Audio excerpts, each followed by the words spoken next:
گھر بیچا تھا، والد صاحب کا انتقال ہو گیا تھا اور چھوٹے بھائی نے قبضہ کر لیا مال پر، سب کو حصہ نہیں دیا. اتنا مجھے بات بتائی گئی اور سمجھ میں بھی آئی.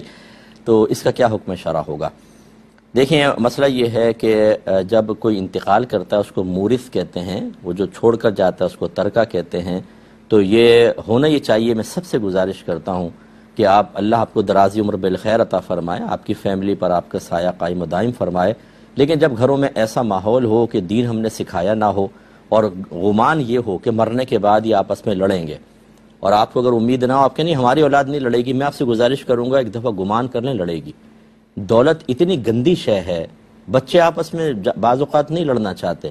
جیسے بیٹا ہے تو اس کی بیوی اس کو فورس کرے گی کہ یہ کرو اور وہ کرو، پھر دوسرے کی بیوی، تیسرے کی بیوی، آؤٹ سائڈرز جو ہیں وہ سب. پھر جو ہم نے انتشار دیکھا ہے، بعض کہتے ہیں نا 2 شادیاں کریں 3 شادیاں کریں، ان کو ذرا ان کے حشر کیا ہوتے ہیں آپ دیکھیں تو صحیح، کہ جب وہ فوت ہوتے ہیں ان کی پراپرٹی پہ ایک بیوی دوسری بیوی لڑ رہی ہوتی ہے، اولادیں لڑ رہی ہوتی ہیں اور گریبان پکڑا ہوتا ہے. تو یا تو اچھا ماحول بنائیں، سب کو اللہ کی رضا پہ راضی رکھیں، اور یا پھر یہ کریں جو میں کہنا چاہتا ہوں کہ آپ اس پر ایک فتویٰ لے لیں. مثلا آپ فوت ہو گئے سمجھ لیں، تو یہ آپ یوں لکھیں کہ زید فوت ہو گیا اور اس کے یہ وارث ہیں، زید کے والدین ہیں، زید کے بھائی بہن ہیں، اس کی ایک بیوی ہے، 4 بیٹے ہیں، 3 بیٹیاں ہیں. بس یہ کم از کم ان کے لکھ کر اب زید کا ترکہ تقسیم کرنا کس کو کتنا ملے گا، یہ آپ کر کے رکھ لیں، فتویٰ لے کے رکھ لیں اپنے پاس.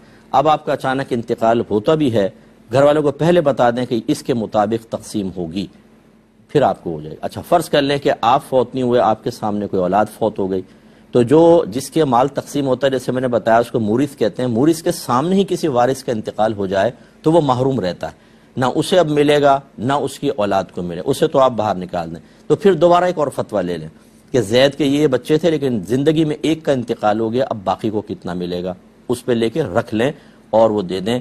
انشاءاللہ عز و جل بہت فائدہ ہوگا. اب اگر کوئی نہ مانے اولاد تو پھر ٹھیک ہے، نہ مانے تو نہ مانے، لیکن بعض اوقات ایسا ہوتا ہے اولاد کو پتہ ہی نہیں کہ کیسے تقسیم کرنا ہے. خود والدین غلط تقسیم کر کے اپنے بڑوں کی قبضے کر کے بیٹھے ہوتے ہیں. تو اولاد کو تو آپ نے یہی سکھایا نا کہ ہم نے بہنوں کا مال دبایا ہوا ہے، تم بھی اسی سنت پر عمل کرنا، تو پھر بھائی بھی آگے نہیں کرتے ہیں. تو اس لیے پہلا کام تو یہ کر لیں. باقی جتنے اس طرح کے قابض حضرات ہیں، بھائی زندگی مختصر سی ہے، ابھی یہ موت کا جھٹکا آئے گا، آپ قبر کے اندر پہنچ جائیں گے. ذرا قبرستان جا کر دیکھیں، یہ 2 گز کا پلاٹ، 200 گز کا پلاٹ، 500 گز کا، 1000 گز کے پلاٹ، مال، گولڈ، یہ سب یہیں رہ جائے گا. آپ کے کپڑے تک اتار لیے جائیں گے، آپ کو برہنہ حالت کے اندر غسل دیا جائے گا، کفن پہنایا جائے گا، اور سیدھا ایک اور کفن بھی کتنے کا ہوگا ذرا قیمت معلوم کر لیں. آپ نے ساری زندگی جتنے لباس پہنے ہوں گے، ایک لباس بھی اس کی قیمت سے کم کا نہیں ہوگا. اتنا معمولی سا کفن دے کے آپ کو قبر میں چھوڑ دیں گے، اس کے بعد آپ خمیازہ بھگت رہے ہوں گے. اس لیے نہ کسی کا حق ماریں. اگر آپ کو نہیں پتا کہ کس کا کیا حق ہے تو جیسے میں نے عرض کیا، آپ اب فتویٰ لے لیں جا کر، اور فتویٰ لے کر اس کی روشنی میں خرچہ کریں، یعنی حصہ دیں، اور جو اخراجات وغیرہ آپ نے بیجا کیے ہیں اس کا تاوان دیں. یہ اچھی طریقے سے ذہن میں رکھیں، ورنہ آخرت کی بربادی کا بہت بڑا سامان ہوگا.